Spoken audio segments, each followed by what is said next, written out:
বরগুনার একটি স্কুলের পাশে বাঁশঝাড়ের মধ্যে ভূতের আতঙ্কে শিক্ষার্থীরা। কথিত জিন ভূত আতঙ্কে কয়েকদিন পর পর শিক্ষার্থীরা অসুস্থ হচ্ছে। ভয়ে অধিকাংশ অভিভাবক তাদের সন্তানদের বিদ্যালয়ে পাঠানো বন্ধ করে দিয়েছেন। সম্প্রতি বরগুনা সদরের একটি বিদ্যালয়ে ক্লাস চলার সময় অষ্টম শ্রেণীর শিক্ষার্থীদের মাঝে জিন ও ভূত আতঙ্ক ছড়িয়ে পড়ে। শিক্ষার্থীদের কারো কারো দাবি, পাশের বাঁশবাগানে তাকিয়ে থাকলেই অলৌকিকভাবে তাদের কাছে আসে কথিত জিন ও ভূত। মুহূর্তেই নিজের গলা চেপে কেউ কেউ অজ্ঞান হয়ে যায়।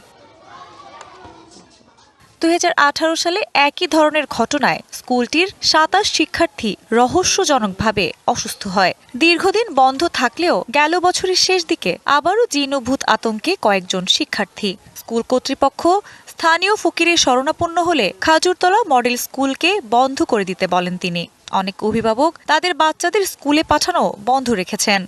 বিষয়টা তো দেখে যে ছাত্ররা বলে হঠাৎ দিয়ে গুল্লো দিয়ে পড়ে বেউস হয়ে যায়। কি আমি আসছি, সেদিন থেকে আমার কেমনই যেন লাগতেছে, শরীরটা অনেক খারাপ লাগতেছে, মাথা ঘুরে। একজন অসুস্থ হয়ে পড়ছে শিরিন, তারপর আমি অসুস্থ হয়ে পড়ছি। জিন ও ভূত আতঙ্কে শিক্ষার্থী অনেক কমে গেছে।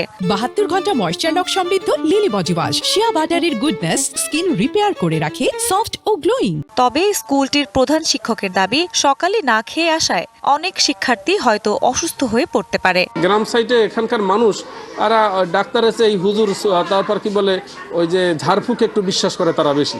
প্রত্যেকেই বলতো যে স্যার সকালে কিছু খেয়ে আসে না, এসে ঝালমুড়ি সিঙ্গারা এটা সেটা খায়, আর যার জন্য মনে করেন ওদের গ্যাসে এফেক্ট করে, বা এখান থেকে ওদের বের করে নেওয়ার পরে তারা যখন ডাক্তারের কাছে গেছে, ডাক্তার বিভিন্ন টেস্ট দিচ্ছে, সেখানে ওদের গ্যাসের যে সমস্যা আছে সেটা সেখানে পাওয়া গেছে। শিক্ষার্থীরা মানসিক চাপে বা খালি পেটে থাকার কারণেও অসুস্থ হতে পারে বলে মনে করেন চিকিৎসকরাও। আগের রাতে ঘুম না হওয়া, বেশি টেনশন করা, পরীক্ষার চাপ কিংবা স্কুলের ভীতি সব মিলিয়ে এক ধরনের ওই সমস্যাটাকে উদ্রেক আরো বাড়াতে পারে। যারা ধরনের সমস্যায় ভুগতেছে অবশ্যই সমস্যাটাকে অ্যাড্রেস করতে হবে, এবং সেই সমস্যাকে অ্যাড্রেস করে কাউন্সেলিং করলে তাকে ঠিকমতো আশ্বস্ত করা গেলে আমি মনে করি সমাধান করা সম্ভব। DBC news desk.